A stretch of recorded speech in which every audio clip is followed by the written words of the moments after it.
Welcome to today's live stream. We are very excited because today we're talking about one massive key that you need to make sure your magic is as strong as it can be. And it's coming all the way from our favorite UK friend, Mr. Rooster.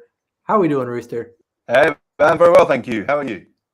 Good to see you. And Thank you. and Jeff and Rick. Where's Rick? Ghost Rick. Oh my gosh. Rick. You see, Rooster's been working on a disappearing act with Rick. And Yeah. Wait a second. I need some sort of cape to pull up and it'll just suddenly appear. we'll have him appear shortly. But for now, we want to say hi to you. What time is it in the UK? Just after 5 now. 1 minute past 5. Just after 5. Oh man, that's awesome. Well, thanks for joining us. We're super excited. And as we've already mentioned, some of you already saw the email and everything. We kind of keep it a secret what we're talking about today. So we didn't tell exactly what it's about. So I'm going to leave it to Mr. Rooster. What is the massive key everybody needs to know that you're going to talk about today? Well, it's in terms of a key, it's building your character, how to build your persona, your performance character, and how that can affect you in the way that you practice and with your confidence and different aspects as well. So yeah, we're gonna have a little chat about that. Oh, so cool. So that's a difficult topic to talk about, but it's something very necessary to dive in, get in the nitty gritty, and see how we can make our magic better. Yeah, so about maybe 5 years ago, I started sort of one-on-one tuition, like in-person teaching, and since COVID, I was able to do it sort of more through Zoom and stuff. But a few things always crop up. One is, how do I practice correctly so that I can see progression with that, and how do I gain more confidence? I think that's the same whether you're starting magic or even sort of a little way into your journey.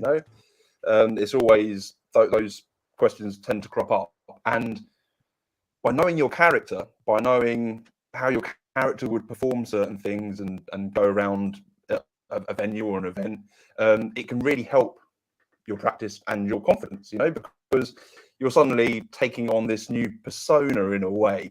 And there's a few ways you can go about that. And it's not an exact science, but there are a couple of things you can do. You can either create a character, someone that's completely devoid of yourself, and, like kids magicians sometimes dress up to become another character, or you can, and it's far more popular, to become a more built-up version of yourself, right? So you can take aspects of yourself and push them forward, which is what I've tended to do, and I guess most people tend to do as well. Sure, and we've kind of talked about that a little bit before on the stream, Jeff, in regards to Ascanio and how he says that you should, make your character who you naturally are, like in a party, like just your most natural, calm self. That's fun and outgoing, and whoever that is for you, that can be your performance character. But I think there's some interesting things here to talk with Rue about, because he has a very, what would you say, maybe kind of a quirky, unique character, right? Yeah, definitely unique. There's only one Rooster. Yeah, but again, it wasn't anything that I'd sort of. It only became more of a conscious decision when I was about 17, 18 to sort of really go back, because I started magic when I was 5, so I can't really remember a period when I wasn't progressing as that character, right? So when I got to about 17, 18, I sort of had to be pretty brutal and sort of look back. And that's one thing when developing your character, you have to brutally analyze. If you're going to be an extended version of yourself, you have to analyze your flaws, your imperfections, and your good things as well, and build off that. So yeah, I think. Oh, go on. Sorry. We got ocean delay there. You're good. We missed the last one. I just want to ask a question for clarification real quick. Yeah. You said you started performing at age 5. I started learning. I got my first. Started learning at age 5, and then so about age 17, you said you had to really work on your character. I mean, yeah, I think by the time, because I think when you're getting, like, through your teens, everything's changing. So your influences, you get new influences in your life, and influences are a big part of my character, right? So yeah, whether that be music or clothes or anything really, like those influences always affect my performance. And Mhm. so when I was about 17, I was sort of able to really look back at sort of what I was doing, like what tricks I was performing, how I was going about creating routines and patterns, to how I was approaching a table, and sort of say, well, actually, I need to tweak these so that I can maybe get better paid gigs or hit a corporate market or something like that, you know. Yeah. So all those little things can help adjust Yeah, I think that's character. good awareness, because I think there's something to that. Like when you start off as a child performer, like you're cute, so you're naturally interesting, and you naturally have a character. You're a kid that does this talent that only adults do, or Yeah, you're good at something. But then you yeah, start entering into adulthood, and that cute factor starts wearing off. yeah. I mean, I'm guilty of it, as we all are, of dressing up in, you know, my dad's suit when I was 7 and performing linking rings. You know, that's like we've all seen it. We've all seen performers that are way too old for their age, right? And again, like I've seen some where kids are just being kids and performing, and they're the best, because they are Mhm. literally that's what's magical. That's a character, but it's still their own. It's their own thing. They built it up from the inside out. So it's nothing that there's clearly not been so much of watching Darren Brown on TV late at night, sort of thing, you know. So or David Blaine, you don't start speaking really slowly. They're kids, so they're performing as kids. But yeah, it's definitely something that I think when you get to a certain stage in your learning process that you really have to address, because at the end of the day, there can only be one you, right? You can't be another David Blaine. You can't be another Darren Brown. You have to be just you. And really sort of experimenting with it's fun, actually. Creating your character is one of the funnest things you can do, because you experiment with how you engage with your audience, right? And that means trying stuff out as well. So you can try stuff out and fail loads. Go out there and fail loads creating your character, because you don't know, you might tell a joke that doesn't hit. You know, you might say something, you might introduce yourself in a way that doesn't hit, and you think, actually, yeah, I've got to change that. So that's how you learn. That's how you get better. But yeah, Yeah. that's what I suggest. How do Sure. you, I guess that's a question, how do you get that awareness? Because I think there's so many people that are out there using those same jokes or using somebody else's jokes and material, and maybe they're not self-aware. Were there questions that you started asking yourself? Because Yeah. I mean, we see that, if you go to the magic clubs, and who knows, maybe somebody's Yeah. thinking that about us, but how do you have that self-awareness? I think if you fail enough, it has to happen. Like you can only learn those things about yourself by going out there and thinking, and knowing that maybe either you're doing something with a bit too much arrogance or slightly too much, like putting in flashy moves for the sake of flashy moves, knowing to take that out, knowing that it isn't actually adding value to your magic, right? Mm. So I think, and again, the amount of times I grew up, and like the amount of times whilst growing up, I used the line, "Oh, can I see your hand?" I was, no, sorry, the clean one. Why? That's just insulting your audience. So I thought, if I'm going to be charging like decent money for London corporate events, I can't go around saying that sort of stuff. But it was only after I'd gone back and just analysed it. And again, it's something that has to happen by failing a lot. I wasn't after every gig going, I'm going to analyse it. It was after about 100 odd gigs of going, oh no, this isn't going very well.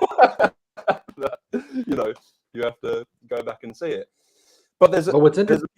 Sorry, go on. I was going to say, what's interesting about that is that when you mentioned you're willing to fail, and there's a certain level of confidence and understanding of the end goal in mind that brings you to that point where you say, okay, I'm just going to try stuff, and if it doesn't work, I'm going to be okay with that because I'm growing, right?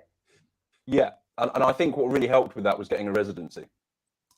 Residencies are, sorry, yeah, they're one of the greatest. Explain that term for us Americans. For our U.S. friends, what's a residency? Residency is a term used when you have a regular gig at a restaurant or a bar or a venue of some sort, and that can happen fortnightly, it can happen weekly or monthly, but it gives you a space to be able to try out new material, right?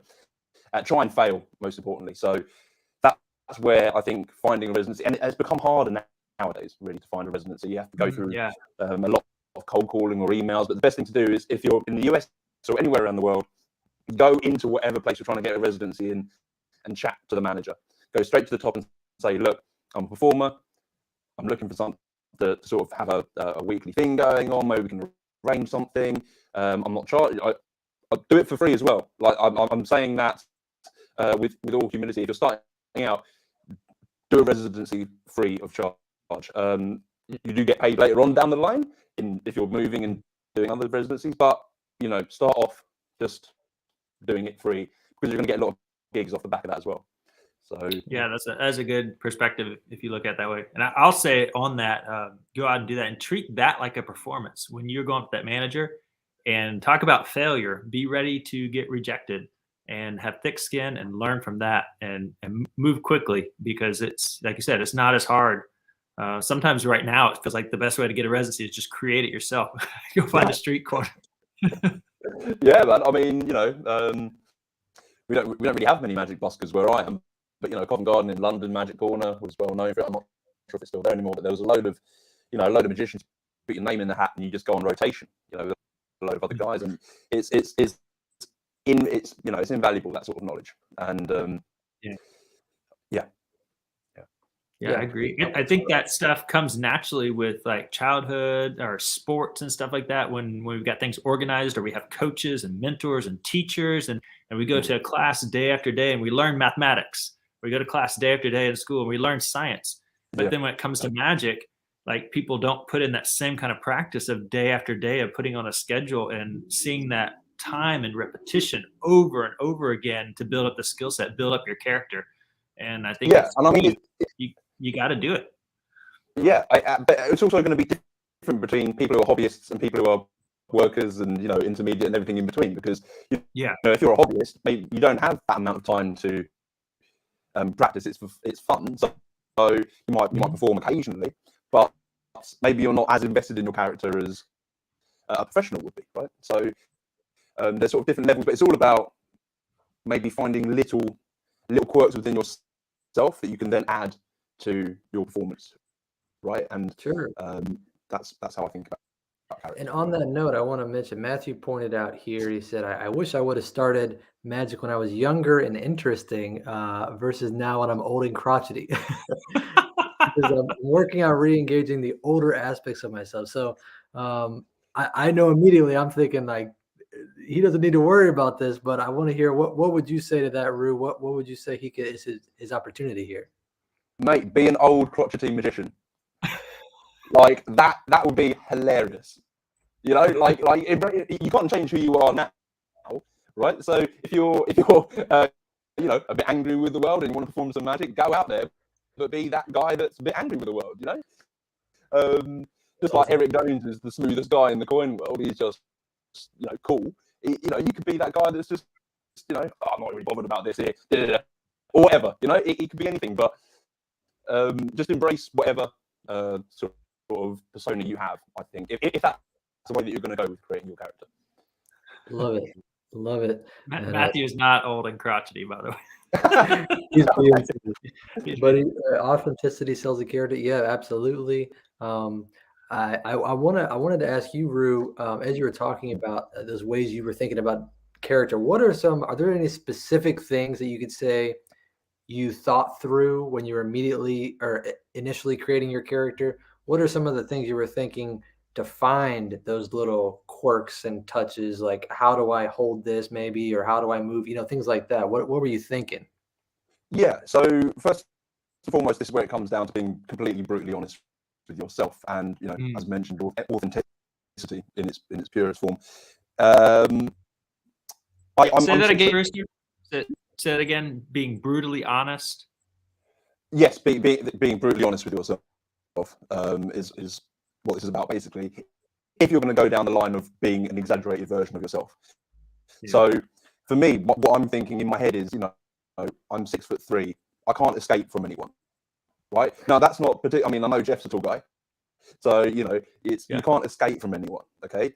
But I also know that my sort of body shape doesn't limit myself to be sort of like a geekier 6'3". So what's the other sort of way? And so I have to sort of craft or hone a character that you know, has a sort of centered, sort of vertical. It's weird to explain. So it's a vertical character as opposed to a horizontal. So I'm not down here. I'm not down here. I'm here. Right. So I'm 6'3". I might as well stand tall. Right. So I'm here doing what's going to happen. Okay. And as such, my motions and my actions become very much open. You know, like if you ever, for example, Darren Brown does exactly the same thing on stage. You know, he goes up on his tiptoes when he addresses an audience, and that engages the audience. He comes slightly forward to the audience, and then he comes back, and it's a relaxed moment. Okay, so I'm always working on the forward and back, and if I ever work from left to right, it is from this pivoting point, right? So for tables, for example, is if you're working at tables in an event, that's the perfect way for me to be, because I'm not down here doing stuff here. I'm up here so that the person on the last seat of the table can see what's happening. Okay. So hold on, that I want to stop you there because that is so valuable. So you're just really looking at your physical appearance and saying, okay, how do I take the maximum advantage of this? So what would you recommend to someone who's listening to this, but they're not tall, they're more of the shorter, stocky kind of magician? How could they take advantage of that? Purse palms. You can take advantage with purse palms, back clips. Things I can't do. Gosh forbid. Yeah. Again, it's if you're doing if you're doing coin work, obviously angles are huge. So, but yeah, if you're a shorter guy and you're trying to create this persona for yourself, work on how you're moving from left to right, okay, instead of the up and down for me. So work on how you're addressing the person on the left, and how because you're going to be pretty much at their level, right? Now, this is another thing that's a big thing. I think as magicians, we try and bring ourselves down to the audience's level, but we are claiming to do the impossible as well, right? So there has to be some sort of different, something like that. I don't know what the word is. Like a delta. Yes, there's something there anyway, okay? But the guys that are maybe slightly shorter and are sort of at the same eye level as most people can gain that sort of there's a sort of collective feeling with everyone, all right? That everyone feels like we're all on the same page here. Whereas if I'm slightly taller, I have an option to either shrink myself down to become that person, or claim I'm going to do a miracle for you guys and you're going to love it, or something like that. You know, I have to sort of tweak. There's a slight sort of contextualized arrogance in what I have in my performance, but it's there. It's not full on arrogance. It's contextualized. So it's within, you know, when you see Prince go on stage, you know, you don't think, oh, there's Prince, you know, R.I.P. You don't think, oh, there's Prince on stage. You think that is rock and roll, that is funk and soul, right? You don't think there's just Prince on stage. So that's sort of where I have to go with my character. But if you are sort of able to be on that level with people, then that's a whole other world as well. I've never been able to experience that level, you know, because I'm up here, so that's so much fun to be able to be on that level, like especially if you're at a table or mix and mingle, you're able to get away with a lot of stuff. Wow, that is so fascinating. So that, I'm sorry, I mean, that focuses, it sounds like, a lot on your appearance and your personal like physical capabilities and maximizing those. Is there anything that you think about as far as your own personality? How do I maximize my own personality in the magic? Yeah, I mean, as I say, like the arrogance has to be slightly contextualized. Like, I don't say anyone should sort of be arrogant when they perform magic. It's a terrible thing to be. I hate it. Day-to-day life, just, you know, live your life normally, have humility. But if you are claiming to do the impossible, there has to, like, for me, when I'm performing, there's a certain aloofness. Okay, like if I hand a coin to somebody, I don't care if I get that coin back. You know, when someone says, oh, if I bring out a deck of cards and someone says, can I shuffle them? Sure, shuffle them. You know, mix them up. Even if they're in a stack, even if they're in order, there shouldn't be any sort of friction between what I'm doing. It's almost as if the entertainment is what I do and the magic comes secondary, right? So you can go up to a table, you can entertain a whole table, but then you just do some magic tricks as well on the side. That's how it sort of feels like with my character. So I come up. Sorry, go on. No. I was going to say, I do want to point out, I've seen the opposite work as well, where there was a magician. If you know the name JonathanLevitt, Yes. he was talking about how part of his character is like having very neurotic kind of personality. So everything, all his cards got to be lined up in a row. Everything has to be like perfectly ordered and situated. The coins need to be, you know what, and that helps inform how he does things because it's funny, you know, that Yeah. he's Well, that's so particular. yeah. I mean, that's he's clearly looked at himself and gone, "I'm quite a neurotic person. How can I amplify these qualities so that it becomes entertaining?" And that's what Yeah. it's sort of about, I think. If you're going down that route, and again, you can just create a different character and dress up in silly hats and wigs if you want to, but you've got to find that character somehow still. I think it's a lot easier when you've got a basis to work from. Personally. Sure, sure. And we're super excited because at the end here, you're going to show us a move that you've used and adapted to your character. But before we get there, we got a couple questions here. I want to see if we can answer. Matthew says, "Does anybody script in character, like into the actual script, or is it kind of just, I guess, riffing off the cuff?" Anyone want to take the lead on that? I can talk about when I script things out. I try to have my feet in place. I like to wear what I'll be wearing on stage or get in that costume, particularly when practicing and getting the movements and bite, because the clothing is going to restrict what you can and cannot do, what is in your mind versus how you go out and perform. So I try to do that as much as possible.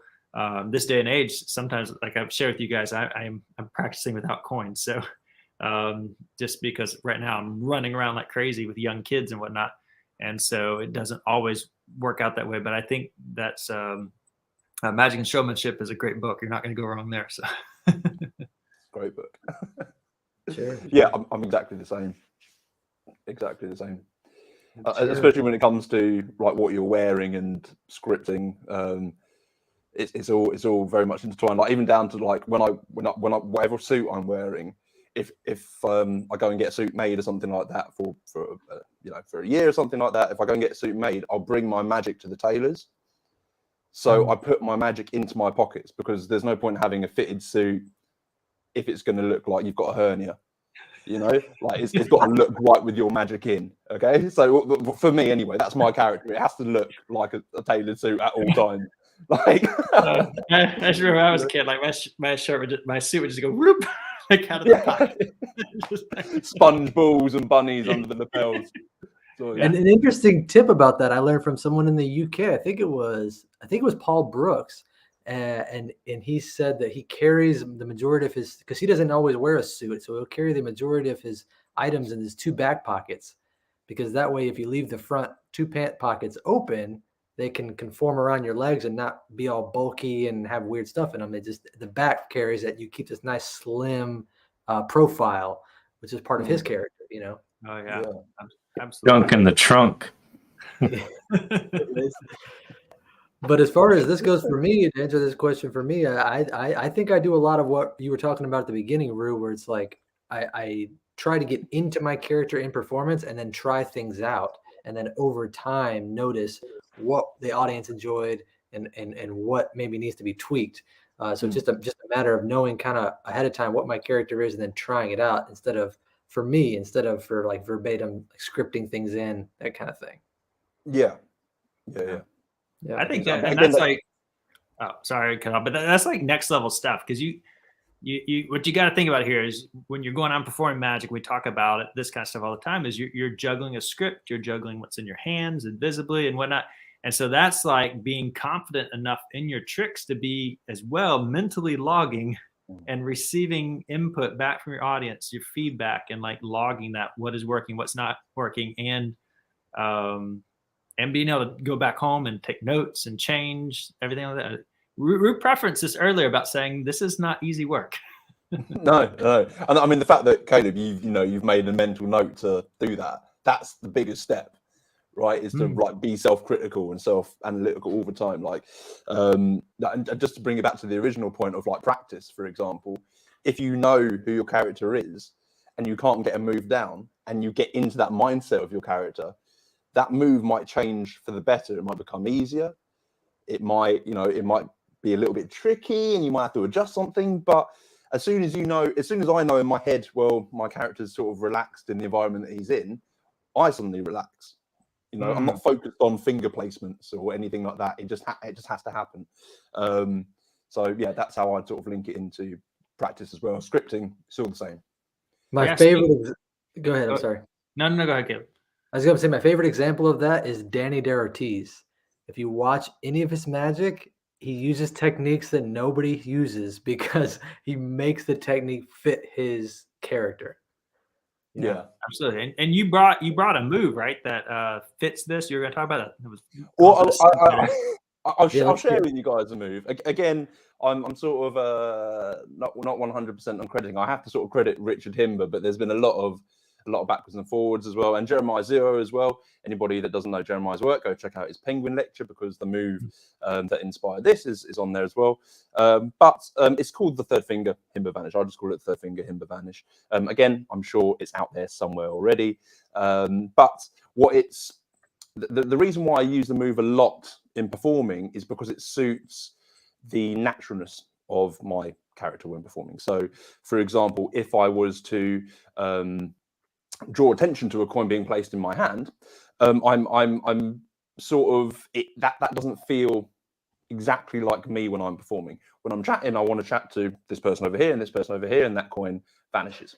Okay, so that's how I want to be when performing. So it's that just it feels relaxed because it's a drop from one hand to the other, just a toss, and you're in the middle of conversation. So what's happening here is how it differs from the standard Himber Vanish, and I won't go into teaching the standard Himber Vanish, but how it does differ is it's all self-contained in one hand, essentially.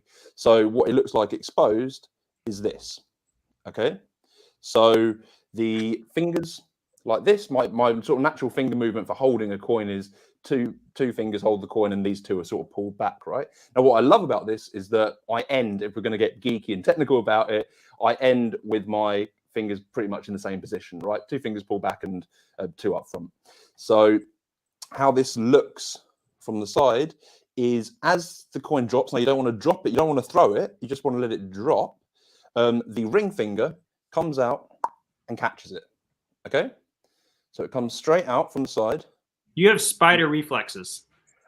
No, you don't need to. If you just concentrate on that finger, you don't need to worry about that coin dropping. You just, because that coin's dropping automatically, you just need to worry about that finger coming in and out, right? So that finger.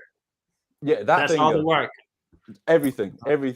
And the fact that, like with the Himber Vanish, you're sort of having like this hand supports, right? And Jeremiah's move, that's all self-contained in one hand as well.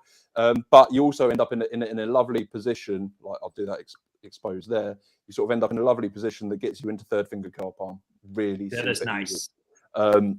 So yeah, that's how that's just a move that I use pretty much all the time now. It's even for the logical reason that when if I am taking a coin to do like a retention vanish, my body has to turn slightly. And as I said, I'm usually more about the vertical. If my body turns, it draws attention here, right? Because your body's turning to place that coin in the hand.